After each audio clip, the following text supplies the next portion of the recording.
Vamos en este momento a trabajar el despeje de variables, pero para ello debemos trabajar y recordar ciertas propiedades a la hora del manejo de estas variables en las sumas y en la multiplicación. Entonces tenemos que recordar ciertas operaciones para poder realizar los ejercicios que vamos a plantear para el despeje de variables. Esta es la parte introductoria, entonces vamos a iniciar primero con la suma de variables y ver cómo se comportan sus variables, en este caso la variable x, en la suma y en la multiplicación.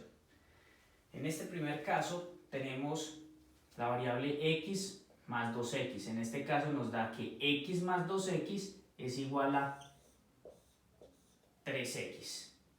En la suma, recordemos que acá tenemos un 1 que acompaña a esta x y un 2, entonces obtendríamos 3x.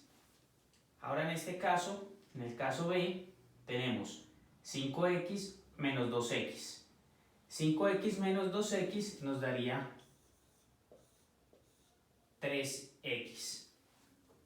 En este caso, miren que tenemos una variable al cuadrado y una variable que se encuentra elevada a la 1, como lo hemos visto en los casos anteriores.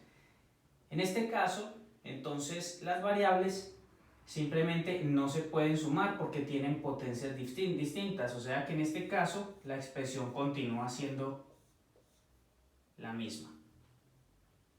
Y en este caso de x más 2 sigue siendo x más 2 porque no puedo asociar la variable x con el número 2.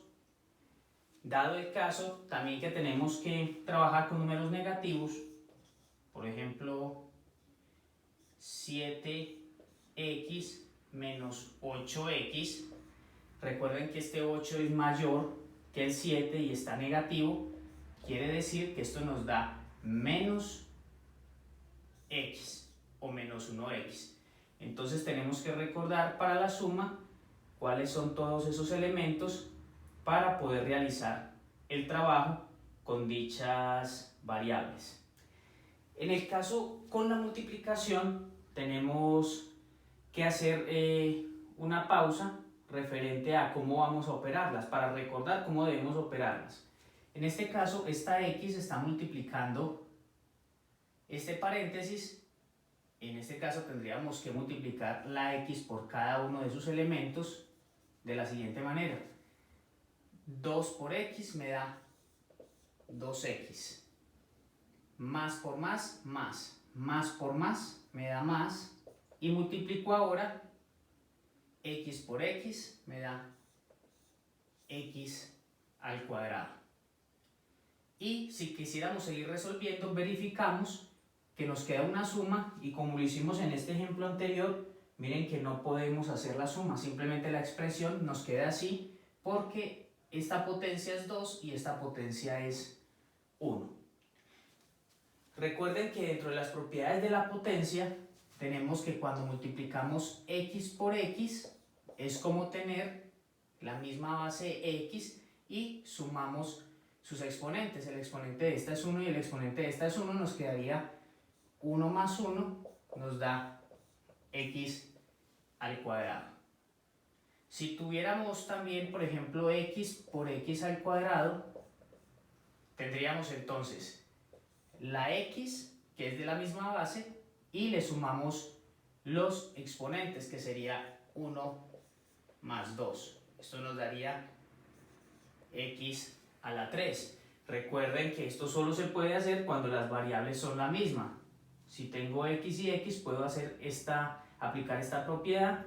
De lo contrario, no podría aplicarla. Si yo tengo, por ejemplo, x por y, esto queda igual. Esta x por y no se le puede aplicar ninguna operación porque son dos variables distintas. Finalmente, vamos a hacer lo mismo con el siguiente ejercicio. Vamos a realizar esta operación, la cual despejaríamos de la siguiente manera. Recuerden que tenemos que hacer la multiplicación de este factor por este factor y este por el siguiente. Sería 2x por 3 Ojo que acá sí tenemos que tener en cuenta lo que acompaña a la x, 2 por 3, 6, más por más da más primero, signo delante, 2 por 3, 6 y x nos queda acá, nos quedaría 2x por 3 nos da 6x.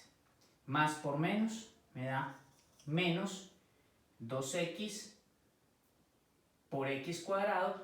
Recuerden que tenemos que tener en cuenta la suma de las potencias, son la misma base, nos quedaría 2 por x me da 2 y x por x nos daría x al cubo. Entonces sería 2x por x al cuadrado nos da 2x al cubo. Recuerden por qué se realiza esto, porque si yo tengo en este caso las x por x al cuadrado me da la misma base y 1 más 2 me da el 3. Y aparte de eso, el 2 que está acompañando esta expresión nos daría entonces 2x al cubo. De esta manera vamos a recordar ciertos elementos para la solución de ecuaciones lineales, ecuaciones con una sola variable.